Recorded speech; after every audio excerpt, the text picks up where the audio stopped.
This week's Millennial Affirmations. I am grateful that no record of my Yahoo Answers history exists. I am allowed to rest without crushing guilt from not being productive. I am proud of myself for not knowing how much a Labubu costs. I am healing every day from the fallout of that weird text I sent. And I am not falling victim to seasonal depression this year. This year, it is falling victim to me.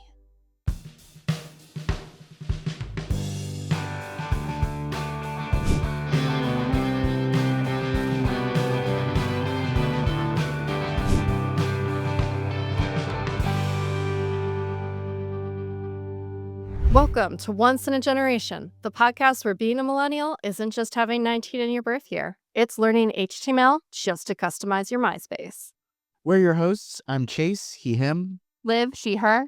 And Katie, she, her. Each episode, we unpack the mess that is our generation, trying to answer the question, was it really ever supposed to work out for us? Because being part of the most resilient generation means you have at least one sticker about your mental illness on your laptop or water bottle.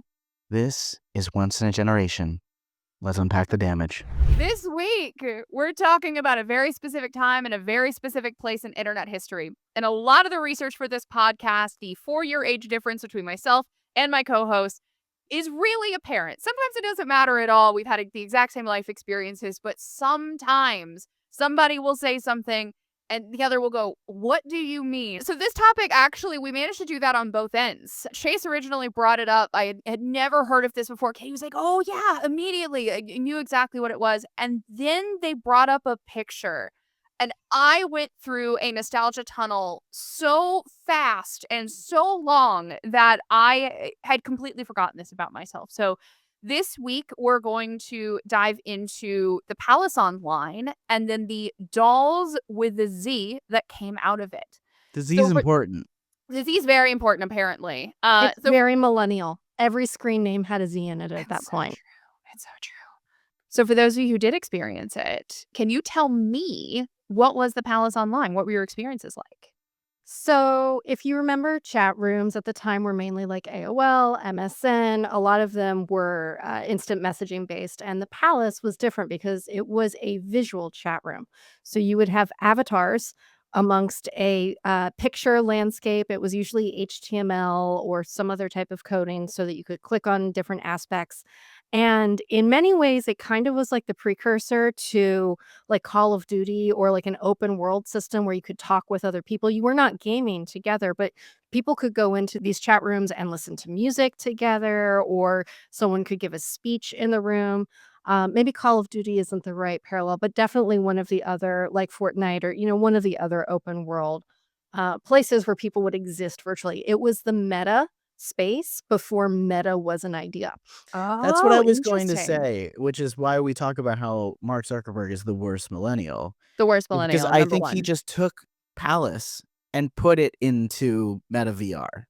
Interesting. It's like all they did is a graphics update. Like that's basically all it is a graphics update. So was it proximity based? Like, did you walk around with your little... So I'm familiar with Second Life. This is the closest that I come to this. So you would not navigate through the way you would, like, even on, like, video games at the time were, like, Myst or whatever, and you would, like, click through and go room to room, and you could kind of see yourself walking. The graphics were not supported in that way, but it was hyperlinked in a way where you would navigate from chat room to chat room, kind of the same way that you could in a text-based chat, but it was visual. And everyone had an avatar, and every room had a theme and a background. Some of them were corporately sponsored even. So like Korn, the band, had their own chat room. South Park, Sci-Fi Channel had the Mothership, which was a big one. So there were a lot of themed and semi-corporately sponsored Palace rooms. And it started like in the mid-90s, but it really peaked in like 99, 2000. I think what you have to like imagine when you think about it is like imagine you're moving on like a 2-dimensional board game, I guess, and you can move around and click into like hyperlinked things. You can move closer to people if you wanted to like talk to them, but like you didn't have to. How close did you have to be to people in order to talk to them? Like these You didn't rooms have to look be fairly close at crowded. all. anywhere in the room, and you could either talk to the room Oh. in the same way that you could in a chat room. You could either address the entire chat room or you could DM individual people in the rooms. Yeah, think Got it. about Zoom, what Zoom is doing. Like, you can direct message people in chat in Zoom, Got or it. you can message the entire space. Okay. I'm starting to think that all of video messaging and everything came from Palace. I don't know if it was like the idea, but it was definitely first to market in a lot of ways. Mhm. I don't know how much you guys are familiar with like the MMOs and like other text-based sort of world building chat forums. But I think those also were kind of the precursor to the Palace because a lot of the people who started developing the Palace, like they had like sci-fi and nerdy and sort of like those were their bones and where they were coming from. And they were just trying to create visual representations of these open world chat spaces and discussion forums that they'd already kind of been building through text. And also, can we talk about 90s? The culture of stranger danger did not exist I on was the gonna fucking say, internets. because I feel like the three of us maybe had a lot of unmonitored internet time So as much young people. unmonitored internet. So much unmonitored internet time, and that really has shaped who we have become, in a lot of ways. So, how did you find this in the first place? Like, what were your journeys to being online with all of these strangers? Obviously, you're making noise. So, like, was someone home overhearing your conversations while you were having them with people? Like, what did that look like for you? Well, it's all text-based, so there's no voice, so you can do Oh, this I was under the silently. impression that there was voice chat involved in No. this. No, it's Okay. all There's it's music. DMing. Yeah. Like, Got it, it'll got it, play got it. music or I think you could, like, link to a video maybe. I'm Yeah, no, having there's trouble like yeah, a you could put like a video in the corner or yeah. something to play. Oh, But okay. it was all text-based, so really it is a visual chat room. It's Really not a is. video chat, it's a visual chat room with avatars. When you showed me the pictures of the palace online, I went, "Oh my god, those are the things that I learned how to make." How I, like, learned early on the internet how to, like, trade favors for people. People would figure out how to code HTML, you would trade that favor for a doll design. It taught me how to do file names correctly, taught me photo editing, and it's so interesting that it came out of this piece of the internet that I had never heard of before or encountered, that you guys had a whole social life on, apparently. So Yeah, I you were a never producer, not a consumer is what you're telling me. Yeah, no, I was trying to, like, "Okay, how can I flip this?" Yeah. I never made my own, which is shocking, I but never I saw a boy doll ever. I saw them around in the makers and stuff, but you talking about actually making them and using them is so fascinating to me because I They never yeah, had, saw them. like, 2, maybe 3 guy doll templates that you could work off versus, exactly, like, that's what Okay. I the did. hundreds of white female templates that you could work off. And, like, the, like, dolls of color too, even, female, were much more limited than, like, the white girl templates. So, also 99 problematic representation. Can we talk about how I think they look so much like Bratz dolls? They do, yeah. And Bratz dolls came after this. Exactly. I mean, I've thought about that for a long time, actually. Well, it's just interesting because I look a lot at Gen Z and even a little bit of Alpha, and I mean, Bex watches all these reality shows. We watched this one called Making the Band, and it's like a new version of One Direction mixed with like what's that one where they can't see each other? Love is Blind. 3 girls in that were like, "I'm like a Bratz doll," and I'm like, "How old are you? Why are we still calling ourselves that?" They got a remake recently. I actually got on the side of TikTok one time during the pandemic that was people giving Bratz dolls makeovers. It was a lot of gay men using acetone to, like, take off the top layer of paint and then, like, painting back on the way that the bright Bratz dolls looked, and they were actually amazing. I think the thing for Bratz dolls for me was I think I was a little too old for them when they launched, right? So born in '87, which means I would have to look up when Bratz dolls came out, but I was kind of over my doll period by the time they had gone peak. Whereas I feel like Gen Y millennials that are just a couple years younger than me were in that demo. So I think I missed that era a little bit. I was still very old school. Like, if I'm gonna have a doll, it's gonna be an F and Barbie. Bratz dolls to me also, even at my young age, represented a sort of like soulless materialist Yes. commercialism that even as a middle schooler at that point, I was like, I don't want any of that. Like if I have dolls at all and I'm kind of too old for it, I don't want it to just be this like really empty, attempt to go after cutesy feminine stereotypes that we're trying to push on sort of like the limited 2 generation, which I really feel is like who the target demo of Bratz dolls was. There's lots of good video essays, though, that are in defense of brat dolls. If you have not deconstructed that part of yourself, I do welcome you to do it. I did this a few years ago. Lots of interesting cultural implications there, especially because like most Barbies were white, most brats are at least, someone of color. There's lots of cultural things there with bigger hoops and everything, along those lines. But bringing it back to the palace, we're swinging back. I only know Oh, about the dolls That's part. okay, we just wandered to a different chat room. We're Presu- returning. nailed it. Presumably, there were other avatar styles, right? So, Chase, you said what yours were. Katie, what were you using? I Uh, deeply want to know this. I want to know this so bad. no. Um, Find me a JPEG. well, so let's start with a lot of people defaulted to like the weird smiley avatars that they used, which looked a lot like When Forrest Gump rubs his face and that's where the yes. smiley Yep. started, that's what they That's looked like. yeah, it's very much like that, and they would have different expressions that kinda like a precursor to emojis, actually, now that I think Yeah. about it, which is wild that so many things tie back to the palace, but so that was the default. A lot of people did Bratz dolls. I did that for a time. I was obsessed with Sailor Moon at the time, and so I would go into Microsoft Paint and pixel by pixel edit the dolls to try and look like one of the Sailor Scouts who I felt like being that day. So I was frequently cosplaying in the chat room as a Sailor Scout of some variety.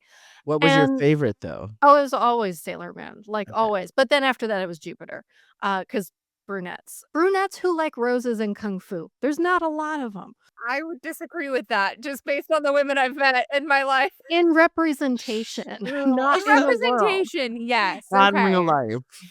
She cooks. She likes roses. She does martial arts. She has great hair. She's the We perfect stan woman. we stan Lita. We stan her. I remember, like, Fabio being a big thing for guys at the time. So many different Fabios or, like, photo manip versions of Fabio. The reason I'm laughing, though, is because I had picked some that were risque that I didn't realize were risque until much later on. So there's, like, a woman sitting, and she's got, like, a vest on and pants, and I thought it was just, like, sort of professional, kinda cute, whatever. And then, like, a year later, I took a look at it, I'm like, oh, she's got no bra on, and you can see straight down. God, the fucking 90s are crazy. The internet is so much safer now. It's like it's crazy. And also, parents know.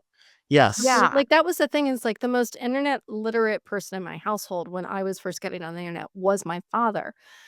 And he had a very sort of, like, laissez-faire, not, like, in a bad parent sort of way, but, like, she's gotta find out sometime, and so he was like, "Go have at it, just be safe." I know for sure if my mom had understood what was going on, there would have been deep parental interference, but there was not. I think my parents knew so little, which is kind of shocking because their profession.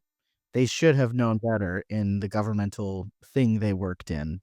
That, like, my brother is 6 years younger than me, and there's shit I looked at that my parents looked at the history and was like, "What is this?" And I was like, "I don't know. Seems like Andy probably did it." I was 13 and what, 6, so he was 7? You can read. That's all enough to Google. Liv, you just said something great though, which was, I feel like that's something you can Google. And when the palace was hitting, you did not Google existed. I remember my, again, dad, who introduced me to the internet in many ways, being like, you should stop using Alta Vista. You should stop using Yahoo. You should stop using Ask Jeeves. You should go use this brand new search engine that's really cool, run by these like indie people in Silicon Valley called Google. So I remember as Google gained market share doing all of that. But as a result, to bring it all back, they couldn't Google this shit back then. Like, You Yahoo'd it. right. Or it was on AOL if you were in one of the houses that got the internet through a CD. But like, there was no sort of like, let me Google whether or not this is safe for my child to know. So really, like for us, I'm sure that for people who were grown ass adults who were on this platform, they had a totally different experience. But we can only really talk to just being very young and very unsupervised on the internet. I mean, when I talk about trading dolls back and forth with people and like collecting those files and everything else on floppy disks, by the way, on the computer in my like dad's office downstairs, because that's the one that was connected to the internet. And then I had a hand-me-down computer up in my room that basically just ran like kid pics and paint and whatever. Ooh, kid And then pics. Barbie Horse Adventures, which we will do an episode on. I am doing a playthrough of Barbie Horse Adventures. It's happening. I'm gonna have like half a bottle of wine. It's gonna be a live stream. You two don't even need to be here. Like I It's will okay. just do it. I'm gonna Twitch live stream Storybook Weaver. Like I that was my jam. I'm Yeah. surprised you're not gonna do Oregon Trail, Katie. Oh, also Oregon Trail. That's without like Yeah. I want to play Mavis Beacon. I will win Mavis Beacon. Despite my dyslexia, I will beat all of you. I'm so good at typing. Sounds like an We need- episode. we need to have a number munchers competition. I'm sorry, like that Oh, I was can't do the that. thing. I'm gonna lose that. Don't I'm do bad at math. So am I. This is the thing. We're on a equal playing field. That's fair. That's fair. But anyway, having to make multiple trips up and down. This story is never. You're gonna cut this whole story. But loading up a floppy disk on the downstairs computer that was connected to the internet, and then going up to a very hand-me-down compact, and then loading all the things from the floppy disk onto that computer, and then clearing that floppy disk, and then going back downstairs, and then loading everything there, and having to do that. I think at one point like 5 times. Like up and down, up and down, up and down, just because there was no there were computers in the house that were not connected to the World Wide Web, to any sort of local network. Well, and file sharing was not really digital. Like No. there was no cloud sharing. Right. And I don't think I got any sort of Wi-Fi in that computer until I took a router out of the back of another computer and without anyone knowing, put it inside that tower and like hooked it all up, and it had really weak signal, but it's still connected to the internet. So no one actually knew I could connect to the internet on that computer. And that's how you learn hardware realistically as a millennial, is you just steal things from other computers and you put them in different computers. And then that's how you get on the internet without anyone knowing. I want to know what this is for Gen Z and Gen Alpha. So when we talk to like our grandparents or even our parents, there's always these stories of like the antennas for the TV wouldn't always work, Oh, and so yeah. you'd have to like adjust The rabbit them. ears. Right. And then it also became true with like Dish, if you ever had Dish, which I didn't, but like you'd have to like rotate the satellite dish. For me, my experience of something like that was back when you had to have a Wi-Fi card that plugged into your computer. Like certain laptops were not automatically able to do Wi-Fi, Yeah. right? But Wi-Fi had been invented, and so you had a card that plugged into like the card slot on the laptop or the computer, and the Wi-Fi card. And so my whole like, wait, is the antenna like is situated right? Is like, do I need to unplug the Wi-Fi card and jiggle it around, or like blow on it like a video Like game a full Sega cartridge? Right, Sega exactly. Genesis. And then plug it back in and like cross my fingers and hope I can get back online. And I remember it was like such a superstitious. I think this is how I turned into a witch, is like all of the superstitions about trying to get on the internet. Like if the moon is in this particular place, if the clouds are like this, because that's how bad the radio signal though on Wi-Fi routers used to be. An unbelievable amount of my memories of like early chat days are just like someone walked in front of the Wi-Fi router with the right kind of thing in their pocket, or like my dad got a cell phone call and that radio interfered with another thing. I read a radio textbook in order to try to figure out how to like better bounce everything around my house. All of my online friends who are in Australia and Canada and the UK and France and wherever, I want to be able to talk to them at 3 a.m. and I don't want to have to walk around the house to do it. I think the one thing that I would love for us to end on is like the Napster versus LimeWire thing. I know missed it's that like, completely. what do you mean? I was like slightly too young to do, like it was just all This Pirate is Bay by that great point. because I can also talk about the Digital Millennium Copyright Act. That I know about. It's because of Napster. Napster was 99, but it didn't like fully take off until like the year after.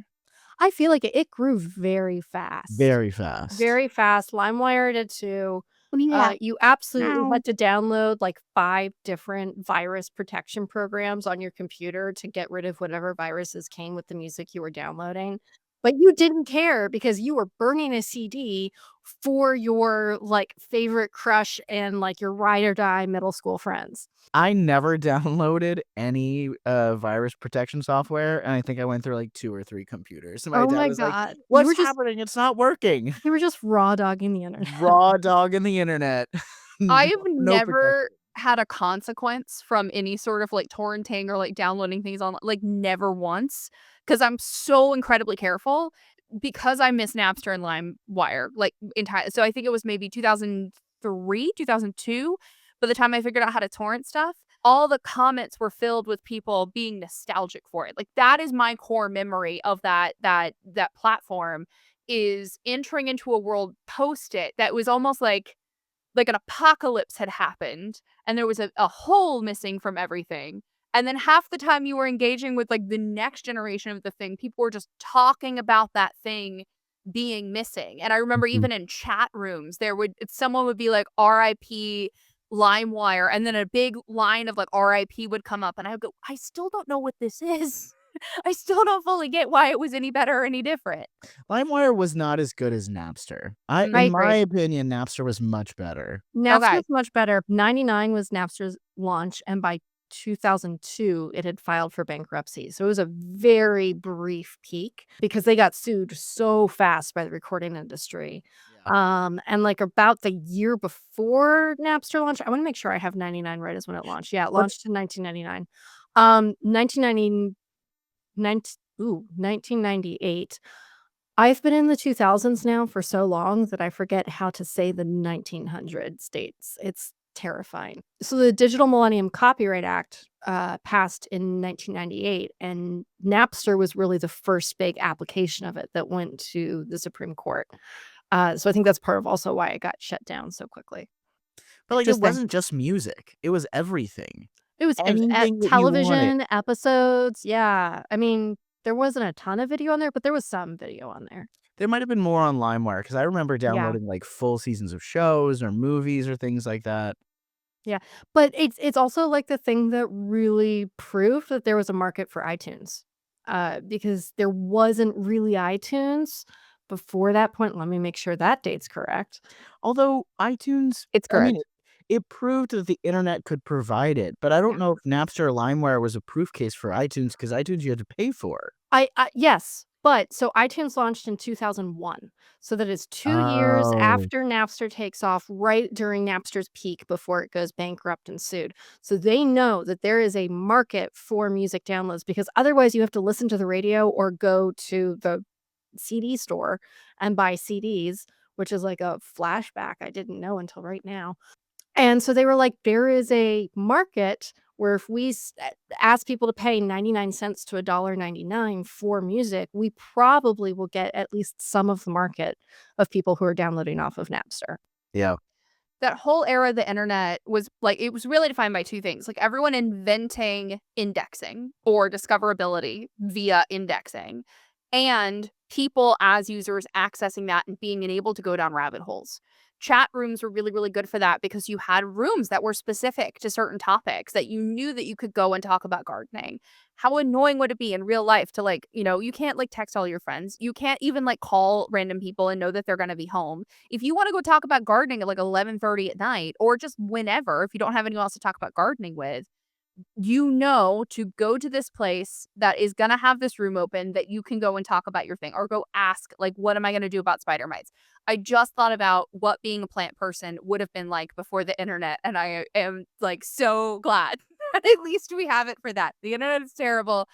Subscribe to our Patreon. However, I'm glad that I have it for plants, but, just allowing people to access that specific kind of information, and so if you got in early, regardless of where you were, even if you were just coming up with the idea of indexing something like this in that particular way in real time, we've talked about the palace's impact of how it, is a direct precursor, apparently, based on what I am seeing here, of the metaverse, the world's greatest success.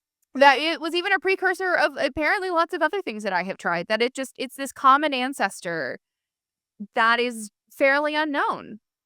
I think that that is one of those things where it's like a lot of people, the internet was smaller.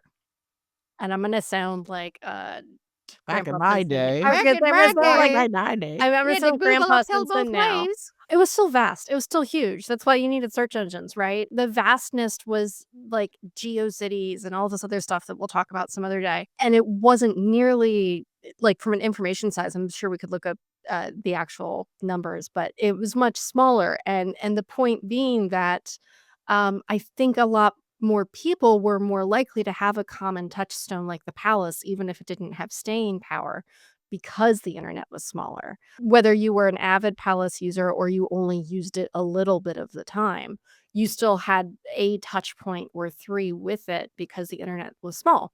And now you could be an entirely, we only just discovered that there's a place called NeoCities, which is a spinoff of GeoCities, right? Like we're discovering things about the internet all the time now because it's so much bigger.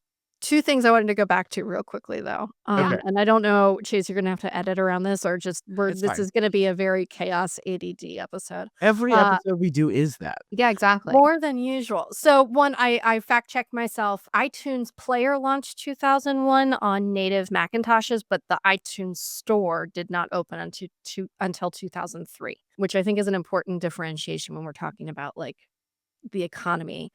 And then the other thing I think I was just going to say is with the palace, an important thing was that no one really figured out how to monetize it correctly. Yes. And so there's still a huge cult following. We were finding when we were researching for this episode, people in the same way that like NeoCities is the cult following for GeoCities, spoiler for future episode, like people who are really dedicated to these old school ways of having the internet. And so people are still figuring out how to make the palace work, but it's a lot of community labor because no company or corporation is hosting it the way social media is hosted these days.